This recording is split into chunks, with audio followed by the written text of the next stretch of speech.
Welcome into Seahawks Today, powered by Chat Sports. Tyler Jones here with you. So glad to have you with us. On today's show, we will put a bow on Seahawks Minicamp and reward the winners and the losers of Seahawks Minicamp. And let's get started first and foremost with the guy that took all the headlines and wasn't even there. DK Metcalf is my first winner of Seahawks Minicamp. And you may be asking why. How's he a winner if he wasn't even there? Well, DK Metcalf got his message across loud and clear for the contract negotiations. And it didn't cost him a whole lot either not being there. Didn't report to Minicamp.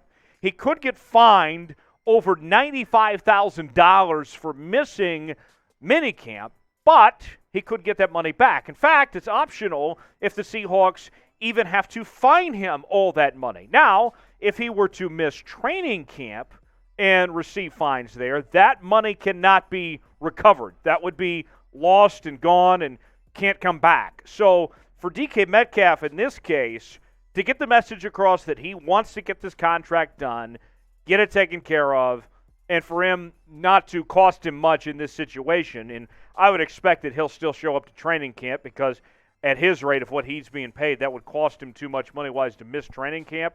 I think it was a smart move, and the message was heard loud and clear. Here's what Pete Carrol had to say on the extension talks with DK Metcalf. There's been conversations. Some were in pretty kind of standard, kind of semi-quiet right now, knowing that camp's coming up. These are crucial weeks to get something done. We'll see what happens and hope that we can work something out. We really intend to get that done. So you can see, Pete Carrol heard it. He knows that DK Metcalf wants this new contract. All these receivers around the NFL are getting money left and right. DK Metcalf still waiting to get his. He's a winner this week without even being there. Rashaad Penny is a breakout player for me, a guy to watch, and a winner this week as the Seahawks saw a lot of good things out of Rashaad Penny at minicamp this week. Says he feels amazing. The best that he's ever felt. First time we saw him this offseason as he sat out OTAs due to a hamstring injury. And if you look back at what he did at the end of 21, he took on a bigger load with this Seahawks offense, rushed for more than 100 yards in 4 of the last 5 games. So you would think that Rashaad Penny, healthy, feeling pretty good at this point, and not having Chris Carson there. It's a big opportunity for Rashaad Penny at this point in time. He's a winner for minicamp as far as I'm concerned. Another name, Abraham Lucas, the Seahawks' third-round draft pick. He was able to get first-team reps at the right tackle spot. We knew that Charles Cross was already going to get first-team reps at the left tackle spot. You don't draft a guy number 9 overall to just sit on the bench. But for a third-round pick at this point already, to be getting those reps was huge for Abraham Lucas to accomplish at this point. We'll have more on Abraham Lucas in just a bit. Let's go ahead and get to our pin comment today. It is, will Abraham Lucas start week 1 for Seattle? He seems to be on good track at this point.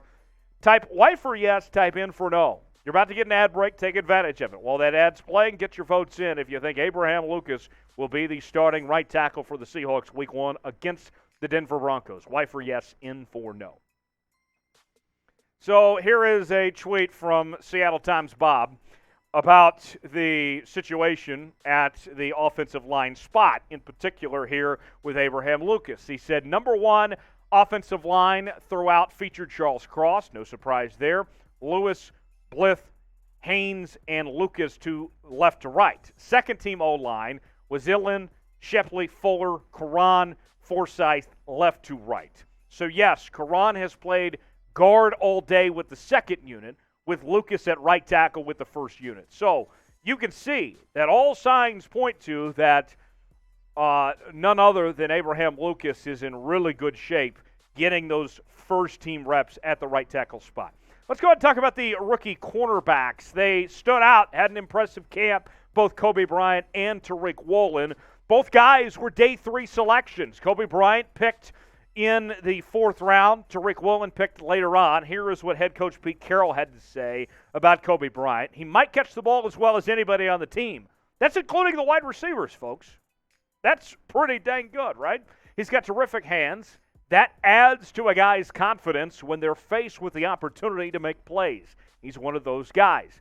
Now, on Tariq Woolen. Let's get you the report from the Athletics. Michael Sean Duggar, what he had to say. Woolen was the flashiest player in camp, according to Pete Carrol. On Wednesday, he nearly got underneath an overthrown deep ball down the sideline, prompting a veteran teammate to shout, "That boy long and fast."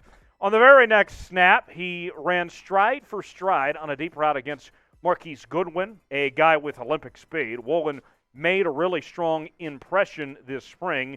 He's stylistically similar to former Legion of Boom cornerback Brandon Browner, Carroll said, but Woolen is much, much faster. So high praise for the rookie cornerbacks there. Want to make sure you're following me on Twitter and Instagram at Tyler Jones Live, talking Seahawks all the time. And I don't know if you've heard, but it is the Summer of Jones around here these days. And so here's what I'll do. If you use the hashtag Summer of Jones, tweet this video out, then what I'm going to do is I'm going to give you a shout-out on the very next edition of Seahawks Today. I'm just that type of guy. So give me a follow, use that hashtag, and you will be mentioned on the next show. I am a man of the people. Producer Chugs already used it earlier today on his Instagram. Give Producer Chugs a follow, too. He's got 100 follows since then. So it's taken off. Everybody loves themselves some Summer of Jones around here. So be a part of the family and follow and use that hashtag. We'd love to hear from you there. Let's talk quarterbacks now. Geno Smith is another winner for me for the Seahawks. He got first-team reps with the first-team offense, and he also talked about his DUI situation that happened over the offseason, and he says he believes that's going to get worked out. He could be suspended 3 games, but Smith sounded pretty confident about where that situation stands right now. Here's what Pete Carrol had to say about both Geno Smith and Drew Lock in this quarterback competition. They've done a terrific job so far. They've looked in control. Geno is still ahead. You can tell that. But it's not going to be too much for Drew to be caught up by the time we get through camp. He'll be there. So some nice praise there from Pete Carrol on both Geno Smith and Drew Lock. Maybe the best news for all of minicamp for the Seahawks was the safety positions. Quandre Diggs and Jamal Adams both returned to the team after their offseason surgeries. Although they just went through walkthroughs, we didn't see either one on the practice fields.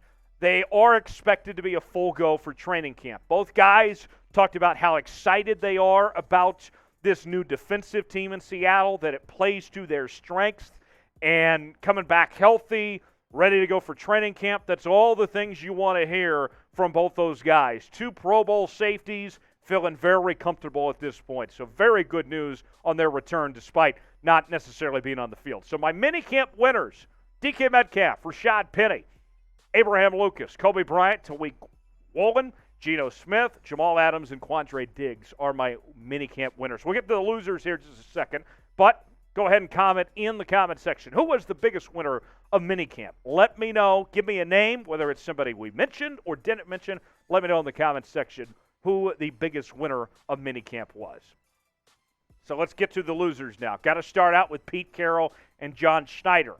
Both guys said they were caught off guard by the soaring wide receiver market. And I got to tell you, as the prime executives of this Seahawks team, how do you get caught off guard by this? Pay attention, people. I mean, look, DK Metcalf has been really good through 3 years. You have to pay him. Pete Carrol is still wishy-washy on when they're going to get something done. And, I mean, come on, just read the tea leaves. Get a deal done. Get DK Metcalf there. He wants to be there. He's made that known. He wants to stay with the Seahawks. You've been talking with him about this extension for months. Get a deal done. The fact that they moved on from Russell Wilson and did not keep their top wide receiver happy after he made it clear that he wants to stay, that's a failure of management right there. Get a deal done and get this guy back in Seattle. The longer this goes, the more it will cost you as well the long run, as we've seen where this wide receiver market has gone so far to this point. So my first 2 losers, Carroll and Schnieder. Let's go to Chris Carson. Now, I have him as a loser listed on this, but I feel bad for saying this. Don't take this the wrong way. This is nothing personal on Chris Carson. But it sounds like this could be a career-ending injury for Chris Carson, according to Pete Carrol, what he had to say this week about Carson recovering from neck surgery. Here's the quote from Pete Carrol. He said, "Our guys love this game that they grew up playing, and when they sense that they may be at an end, it's hard, it's difficult, and it's real. And we're going to love Chris Carson through it and help him as much as possible. If that's the case, like we do with everybody, when it comes to the end of it, it's inevitable, it's coming, but it's always too soon, so we're trying to fight that off." Sad situation, Pete Carrol, and, finding Chris Carson. It was a good run in Seattle, but it sounds like things are over. You hate to see things end this way. Nobody deserves to go out like that. So Chris Carson, he's a loser on this, but nothing personal. Like I said, it's an unfortunate ending, but that's what it looks like at this point for Chris Carson, hinting at a career-ending injury for the Seahawks running back there. Seahawks Today, we have some great attire that we are selling on our website, chatsports.com/Seahawks Combo. You can get a T-shirt and a long sleeve. You can see we got the throwback style there. And the best part about it is that my viewers of Seahawks Today are going to get 25% off on that T-shirt combo. The only way you can get it, chatsports.com/Seahawks Combo. You get it now, you'll have it right in time for the preseason, so you'll be looking snazzy at all your watch parties and events and around town, showing off your Seahawks gear. Get it now while supplies last, chatsports.com/Seahawks Combo. Another loser, Jake Carrol, is on the list.